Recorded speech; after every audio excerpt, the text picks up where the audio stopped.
자, 이번 시간 우리 수호제기 한번 들어가 보도록 합시다. 이 작품은 이제 우리가 고등학교 2학년 때 문학 책에도 많고 또 이제 국어 책에도 있고 되게 유명한 작품이지. 보면요. 일단 앞에 우리 94페이지는 그냥 넘어가시고요. 자, 이제 바로 들어가도록 할게요. 수호제기. 자, 제목 아래 보면 글쓴이는 정약용이지. 맏형은 첫째형이란 뜻이야. 첫째형 정약현이 본인의 집에, 여기서 본인은 정약현이야.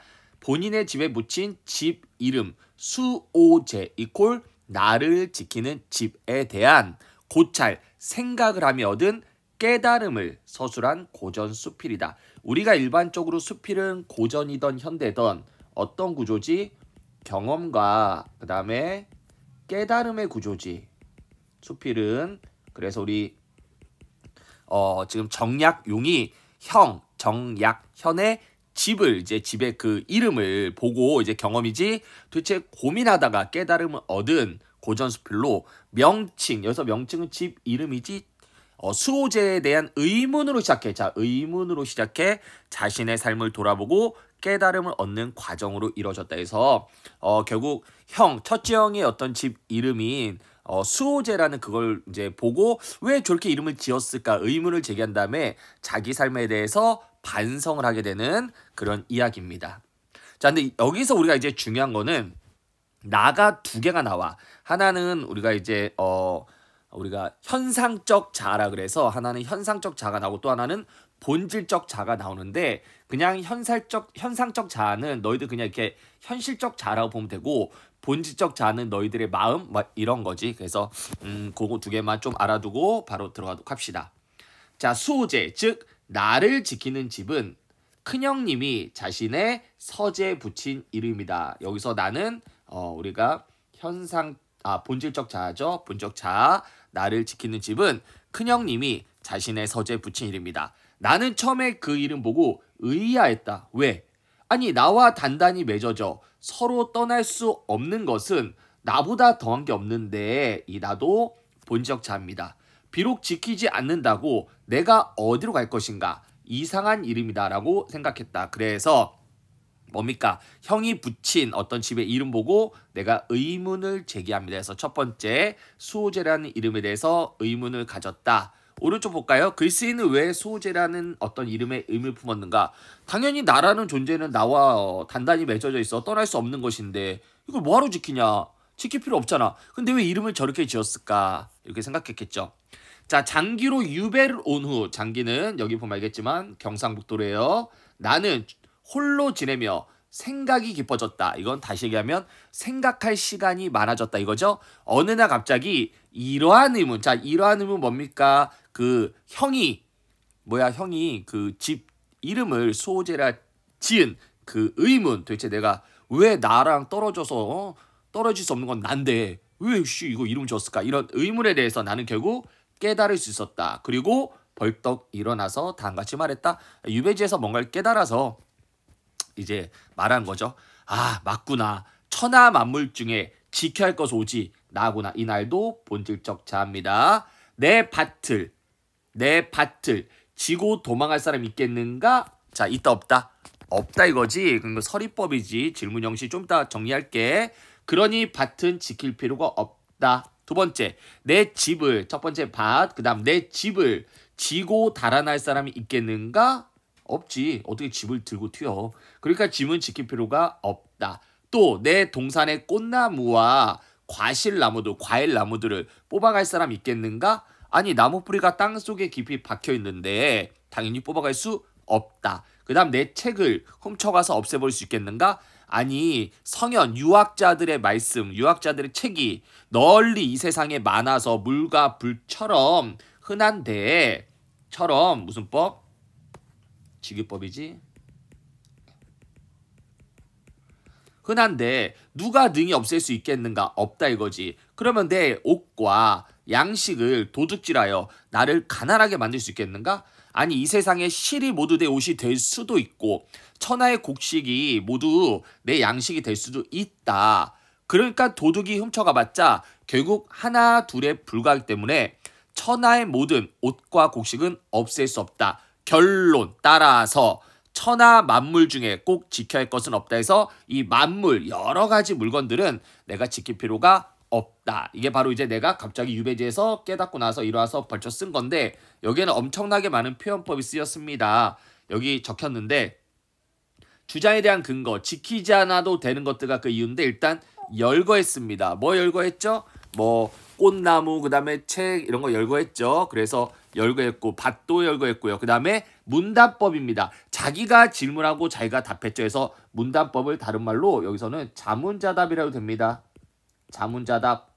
자문자답이 뭐지? 자기가 질문하고 자기가 답하는 겁니다. 그 다음에 서리법입니다. 서리법. 이거 서리법 뭐야? 당연한 걸 질문 형식으로 얘기했죠. 그 다음에 우리가 보면 알겠죠? 뭐만 할 수 있겠는가? 있겠는가 해서 문장구조에 자 우리가 문장구조를 다른 말로 통사구조를 합니다. 통사구조. 똑같은 말이에요. 외우세요 이제. 자 문장구조 반복을 했습니다. 그래서 문장구조에 자 반복을 했고요. 자 그 다음에 여기 뭐 지규법도 쓰였죠. 요렇게. 그래서 이렇게 이 문단 좀 중요한데 요 문단은 결국 뭡니까? 열거법, 자문자답의 문답법, 서리법, 문장구조의 반복, 그 다음에 지규법 이런 거를 통해서 천하의 모든 물건들은 지킬 필요가 없다 이겁니다. 괜찮습니까? 그럼 이제 그 뒤에 지켜야 될 게 나오겠죠. 좀 갔다가 다시 돌아올게요. 그런데 유독 이 나라는 것은 말이야. 자, 나 본질적 자입니다. 그 성품이 달아나기를 잘해. 그래서 출입이 무상하다. 왔다 갔다, 즉 들어갔다 나갔다가 늘 변한다 이거지. 친밀하게 붙어 있어 서로 배신하지 못할 것 같지만 잠시라도 살피지 않으면 어느 곳이든 가지한 곳이 없다. 즉 떠난다 이런 뜻입니다. 이익으로 유혹해도 떠나고 위험과 재앙으로 겁을 줘도 떠나고 질탕한 음악 소리만 들어 떠나고 미인의 얼굴과 요염한 모습만 봐도 떠나간다. 자 이거 생각하면 봐봐. 얘들아 만약에 너희가 돈이 있어 돈 그지 돈이 있어서 한 1,000,000원이 있다 치자. 내가 이 돈을 열심히 지켜서 이걸로 내가 나중에 뭐 이걸로 내가 뭐 필요할 때 쓸 거야 했는데 갑자기 친구 와서 뭐라 그래. 야 그 1,000,000원 나한테 투자하면 내가 2,000,000원 만들어줄게. 이러면 너희들 갑자기 어때? 그래? 알았어 하고 그래서 투자한 사람 그래서 우리가 사기꾼들도 많고 사기꾼들한테 피해당한 사람 맞지 해서 그런 이익으로 유혹하면 우리의 마음은 어떻게 돼요? 쉽게 바뀌겠죠. 그럼 여기서 본질적 자아는 마음으로 이해도 돼요. 그 다음에 위험과 재앙으로 겁을 주면 또 어떻게 돼요? 또 쉽게 넘어가죠. 맞잖아. 우리 막 1,000,000원 갖고 있는데 이건 내가 나중에 써야 되는데 막 친구가 칼 두고 줘 이러면 줘야지 그지. 어쩔 수 가고 그 다음에 질탕한 음악 소리만 들어도 막 딴 생각하죠. 우리 막 공부하고 있는데 갑자기 막 막 이렇게 랩 소리 들으면 어때? 마음이 막 그쪽 가고 있거나 아니면은 선생님 같은 경우는 선생님 사실 이제 공부할 때 선생님 음악 같은 거 안 들어요. 선생님은 그런 거 별로 안 좋아해. 근데 이제 막 공부하다 갑자기 옛날 뭐 갑자기 어디선가 옛날 잔잔한 음악이 흘리면 이미 선생님 마음은 그 옛날을 회상하고 있죠. 아 그때 대학교 때 그래. 보고 싶다.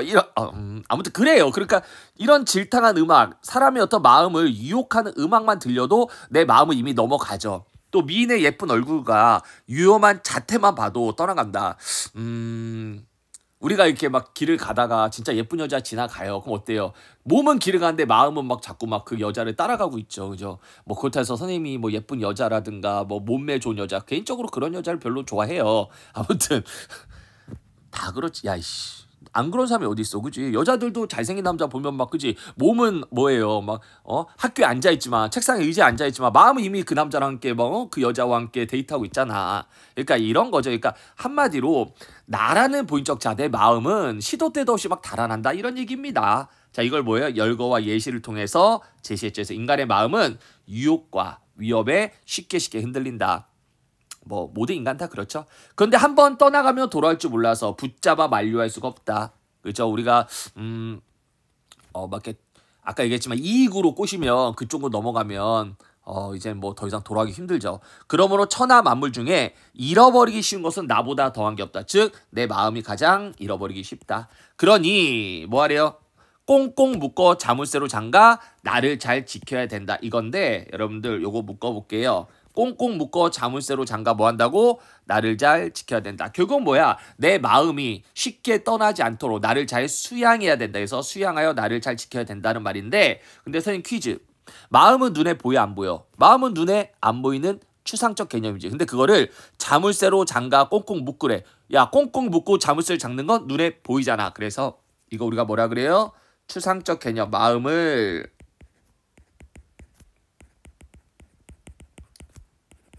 구체적으로 눈에 보이게 형상화했습니다. 형상화, 눈에 보이게 형상화했다. 자, 그럼 뭘요? 추상적 개념인 마음을 그치? 눈에 보이게 형상화했다. 이런 얘기입니다. 그래서 우리가 다시 앞으로 돌아오면 요 문단은 뭐였죠? 요 문단은 우리가 앞에서부터 천천히 보면 얘는 다시 뭐예요? 내가 형이 수호제라는 이제 그 이름, 집의 이름을 짓고 의문을 제기했고 그다음 유배 와서 요 부분 뭐야? 깨달았죠? 천하 만물은 뭐한다? 지킬 필요가 없다. 그다음 지금 읽은 이 부분은 뭡니까? 내 마음, 즉 본질적 자인 내 마음은 쉽게 달아나고 쉽게 뭐 왔다 갔다 한다 이런 얘기입니다. 자, 그래서 나는 마차 이제 자기를 반성합니다. 그래서 여기까지 소주제는 귀향을 와서 나를 지켜야 하는 까닭을 깨닫게 되고요. 이제는 자기의 삶을 반성하는데 나는 현상적 자입니다. 껍데기 즉 육체적 자예요. 내 마음을 허투루 간수하다가 내 마음을 잃어버린 적이 있다 이겁니다. 그래서 결국 뭐야? 반성과 후회하는 거죠. 언제 그랬을까? 어렸을 때 내가 과거 시험을 좋게 여겨 그 공부에 빠졌던 게 10년이다. 즉 내 마음이 오로지 과거에 몰입한 게 10년 동안 그랬다. 사실 정약용은 이제 아무래도 그냥 인격 수양, 학문을 하는 사람인데, 그지? 근데 갑자기 여기서 이제 갑자기 뭐예요? 과거 시험을 간다는 얘기는 내 마음이 그쪽으로 넘어갔다는 얘기죠. 그래서 결국 과거 시험을 통해서 뭡니까? 조정의 벼슬아치가 됐다. 이것도 뭐야? 조정의 벼슬아치 된 것도 나를 잃어버린 겁니다. 오케이? 시험 문제에서 조정의 벼슬아치 혹은 과거 시험 비추고 나를 지키기 위한 어떤 방법이다 이러면 틀립니다. 과거 시험과 그 다음에 조정의 벼슬아치 된 거는 나를 잃어버려서 내가 즉 벼슬로 가게 된 겁니다. 내 마음을 못 지켜서. 그래서 삼호관대에 비단 도포를 입고 이건 이제 관리들의 옷이죠. 백주도르를 미친 듯이 바쁘게 돌아다니며 12년을 보냈다. 결국 뭐다? 나를 잃어버렸다 이겁니다. 과거에.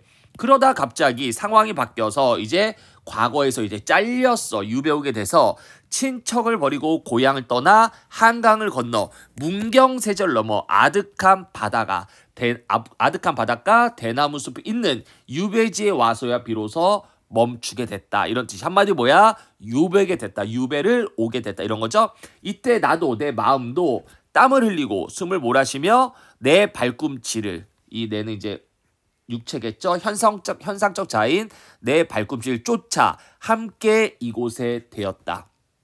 결론 뭡니까? 유배에 오게 되었다는 얘기죠. 그래서 나는 내 마음에게 물어봅니다. 너는 누구야? 내 마음이죠. 무엇 때문에 여기까지 왔는가? 여우나 도깨비에 홀려서 왔니? 바다의 신이 불려서 왔니? 이거지. 야, 넌 도대체 지금까지 뭐 한 거야? 이런 얘기죠. 어렵게 생각하지 말고 우리 그렇잖아. 막 공부하다가 갑자기 친구가 막 PC방 가자 그러면 어때요? 이미 막 마음은 PC방 가고 있잖아. 그렇지? 이거 어쩔 수 없이 몸도 갈 수밖에 없죠. 자, 그러다가 어떻게 됩니까? 이제 독서실 돌아와서 나를 혼내잖아. 그지? 으이 멍청아. 의지도 없고 이런 얘기야. 그래서 너 뭐 때문에 여기까지 왔니? 여우 도깨비 홀려서 이렇게 여기까지 온 거니? 바다신 불러왔니? 너의 가족과 이웃이 소내는 고향이야. 고향이 있는데 왜 그 고향으로 돌아가지 못하는 거니? 라고 자아성찰 자기 자신한테 혼내고 있습니다. 그러자 나는 본질적 자 마음이겠죠? 멍하니 꼼짝도 않고 돌아갈 줄도 몰랐다. 그 모습 살펴보니 마치 얽매인 게 있어서 돌아가려 해도 돌아갈 수 없는 것 같았다. 뭡니까? 아직까지 약간 벼슬에 좀 얽매여 있다 이런 뜻입니다. 그래서 아직까지는 벼슬, 관직 생활에 아직까지 약간 미련이 남아있어서 돌아갈 수 없는 것 같았대. 자, 그래서 유배지에서 나를 붙잡아 함께 머무르게 되었다. 이런 얘기입니다. 이 무렵 내 둘째언니 정약전도 그의 본질적 자를 잃고 남의 섬으로 유배 가셨는데 거기서 이제 본인의 본질적 자를 붙잡아 함께 그곳에 머무르게 되었다. 이런 얘기입니다. 그래서 여기까지 뭡니까? 나를 잃어버렸던 과거를 반성하는 거고요. 유도 내 큰형님만 나를 잃지 않고 자기의 본질적 자를 잃지 않고 편안하게 수호제에 단정히 앉아 계신다. 본디부터 지키는 바가 있어서 나를 잃지 않아 싶기 때문이 아니겠는가. 이것이야말로 큰형님이 자신의 서재 이름을 수호라고 붙인 까닭이다. 일찍이 큰형님이 이런 말씀하셨대. 아버지께서 나의 자를 태연이 바로 뭐야? 본지적 자야 라고 하셨다. 나는 홀로 나의 태연, 본지적 자를 지키려고 이 서재 이름을 수호라고 했다 해서 큰형님이 서재 이름을 수호제라 지은 이유죠. 이는 그 이름을 지은 뜻을 말하신 건데 맹자께서 말씀하셨다. 자, 내용 정리 방법. 맹자의 말을 인용. 자, 그래서 볼까요?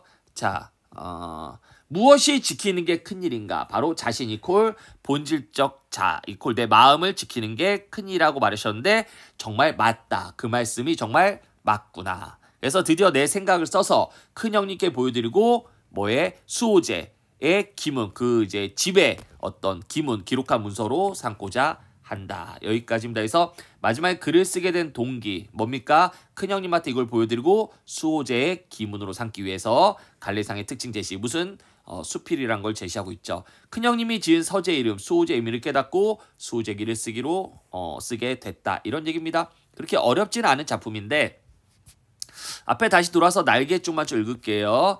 자, 수호제, 나를 지키는 집에 대해서 궁금증 얻었죠. 어구풀이 보면 환히 깨달았다.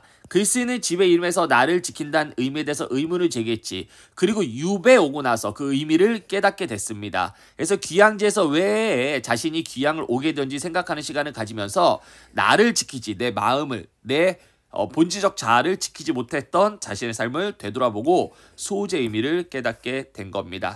이런 얘기고요. 일단 제재기간 한문수필, 즉 기가 수필입니다. 일단 자기 자신을 반성하고 과거를 회상하죠. 뭐 회상합니까? 어렸을 때 벼슬, 과거 시험에 몰두했던 일, 교훈적이죠. 수호제라는 제재는 이름의 집의 이름이고요. 주제 뭡니까? 참된 자아를 지키는 게 중요하다.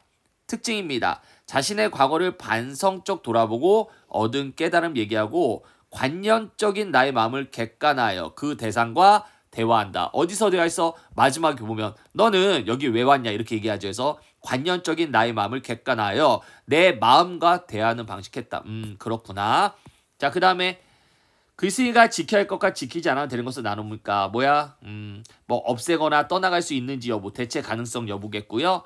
그 다음에 글쓴이와 둘째 형님이 잃어버린 나는 무엇일까? 자신의 본성을 잃어버렸습니다. 천하 만물과 나에 대한 글쓴이 생각. 천하 만물은 없애지 못한 것도 있고 없애더라도 뭐 다른 것도 있다. 지킬 필요가 없다. 나는 쉽게 떠나갈 수 있고 한번 떠나가면 돌아올 줄 모른다. 잃어버리시기 때문에 지켜야 한다. 자, 어글풀이 보면 유독 나라는 것은 출입이 왔다 갔다 한다. 요거는 여기 문단이겠죠. 뭡니까? 잃어버리기 쉬운 나의 본성을 이야기하고 있는 부분입니다. 경제적 이익에 욕심부린 일, 위험과 재앙을 두려워한 일, 유흥에 빠지는 일, 미색을 탐한 일 등 같이 지켜야 할 본분을 잃고 잡다한 일에 빠지는 것은 결국 나를 잃어버리는 일이라고 하고 있다. 그 다음에 나는 나를 허투루 간수했다가 멈추게 되었다. 벼슬 지내면서 바쁘게 살았던 과거를 반성적으로 회개한 부분인데 과거 시험통에 관직에 오른 다음에 자신을 돌아보지 못하고 정신없이 바쁘게 살다가 어느새 나를 잃어버리고 기양가는 처지에 이뤘다고 합니다. 그래서 멍하니 꼼짝도 않고 돌아갈 수 없는 것 같았다. 여기서 얽매인 것은 벼슬길을 의미하는데 아직 벼슬길이 아까 선생님 얘기했죠? 미련이 남아서 본래 자리로 돌아오지 못하는 상태다. 이렇게 정리하면 될 것 같고요. 마지막 자신을 지킨 게 뭡니까? 본성을 유지하는 거고요. 생각이나 주관을 잃지 않는 거고 세속적 유혹에 빠지지 않고 올바른 정신을 지키는 거고요. 나의 두 가지 의미 참된 나와 세속적 욕구를 쫓는다. 뭐 이런 게 있겠죠. 마지막에 드디어 내 생각을 써서 큰형님께 보여드리고 수호제의 기문을 삼는다. 글쓴이가 수호제를 쓰게 된 이유를 밝힌 부분입니다. 그래서 한문문학 뭐 이건 됐고요. 그 다음에 글쓴이의 깨달은 과정 유배 가기 전 유배살이 하면서 자, 형님이 지은 수호제의 의문 품고요. 이해하지 못했고 유배지에서 뭡니까? 수호제기를 지어서 큰형님께 보여드리겠다. 수호제 의미를 이해했다. 뭐 어려운 건 없죠. 자, 이 부분을 네 부분으로 나눌 수 있습니다. 첫 번째, 유배 가기 전 수호제라는 건 참 이상한 이름이다 생각했다. 수호제라는 이름에 의문 제기했다. 두 번째, 장기로 유배하고 나서 다른 온갖 만물들은 지켜야 할 필요가 없지만 나는 어떻다. 나는 뭐한다. 뭐 이익이라든가 유혹에 혹은 아름다운 여자랑 음악에 쉽게 넘어가기 때문에 나는 지켜야 된다. 그래서 나를 지킨 까닭. 그 다음 저는 자기 자신에 대한 어떤 과거를 얘기하죠. 나 자신을 지키지 못했다 해서 나를 잃어버렸던 과거에 대한 반성. 마지막에 이 글을 지어 수호제의 기문으로 삼겠다 해서 이 글을 쓰게 된 내력. 이렇게 정리하면 될 것 같습니다. 다시 첫 번째 뭐라고요? 유배오기 전에 형이 지은 수호제라는 이름을 보고 의문을 가졌고요. 두 번째 유배오고 나서 뭡니까? 천하 만물은 지킬 필요가 없더라. 하지만 나라는 것은 자주 왔다 갔다 하고 유혹과 이익이라든가 미녀의 얼굴 갖고도 왔다 갔다 하기 때문에 꼭 지켜야 된다. 이런 얘기했고 그 다음 자기의 과거 그 다음 자기의 관직 생활을 하면서 반성을 하는 거고요. 그 다음에 마지막에 글을 쓰게 된 이력을 쓴 거죠. 자 이렇게 하고요. 그 다음 1-2번만 갈게요. 지켜야 할 것과 지키지 않아도 되는 것. 지켜야 할 것은 본질적 자. 지키지 않아도 될 것은 뭐 밭집, 꽃나무, 책, 옷과 양식. 그 이유는 뭡니까? 지켜야 할 것. 너무 잘 달아나. 한번 떠나가면 돌아올 줄 몰라. 지키지 않아도 되는 것은 다른 사람이 가져갈 수도 없지만 가져간더라도 대체할 수 있는 게 있다. 이런 얘기죠. 글쓰기가 나를 지키지 못한 까닭은 뭡니까? 과거 시험 때문에 별쓸살이 열중하느라 자신을 돌보지 못했기 때문에 그래서 과거 시험과 별살이는 결국 자신을 지키지 못하게 만든 것들이기 때문에 우리가 시험 문제에서 다시 한번 얘기하지만 과거 시험과 별쓸살을 통해 자신을 지키려고 노력했다면 틀립니다. 그 다음에 결국 이 글의 주제는 뭡니까? 참된 나를 지키는 게 어떻다? 중요하다. 이거고요. 볼까요? 글쓴이 정량의 개성 파악해볼까요? 신유박해 이유. 신유박해는 아무래도 천주교와 관련된 거죠. 다사는 18년에 걸쳐 유배생을 하게 됩니다. 그의 나이가 40인데 외견상 그 인생 끝났습니다. 희망도 없었어요. 그런데 오히려 다상은 지나간 40년의 인생이 진정한 나를 잃어버리고 살았던 시간임을 깨닫는데요. 이제 진정한 나를 찾을 수 있는 기회가 주어진 것이래요. 그러니까 유배라는 것을 이제 진정한 나를 찾을 수 있는 기회로 여긴 거죠. 그런 깨달음은 지극한 고통과 고독과 자기 응시 속에서 이뤄진 거래요. 어떻게 살아가는가? 어떻게 해야 참된 나로서 살아가는 것인가? 그거에 대한 답을 향해 가는 게 바로 그 이후 그의 삶이기도 합니다. 뭐 이런 얘기인데요. 여기까지 하면 될 것 같습니다. 자, 그 다음은 이제 뭐 우리가 뭐 소단학습 활동이니까 여러분들 요거는 해보셔도 될 것 같고 그 다음 그대 101페이지 잠깐 보면요. 맹자의 말이 어떤 역할을 하는가. 우리 맹자의 말 자신을 지킨 게 큰일이라 그랬죠. 맹자의 말을 인용하여 글쓴이 주장에 대해 근거로 삼으면 설득력이 높아진다 해서 다시 한번 얘기하지만 맹자의 말을 인용하여 글쓴이의 주장을 설득력 있게 드러낸다. 이렇게 하면 되겠죠. 자 여기까지가 이제 수호제기였습니다. 뒤에 마지막 소단원 정리는 읽어보시면 될 것 같아요. 자 여기까지 하도록 하겠습니다. 수고하셨어요.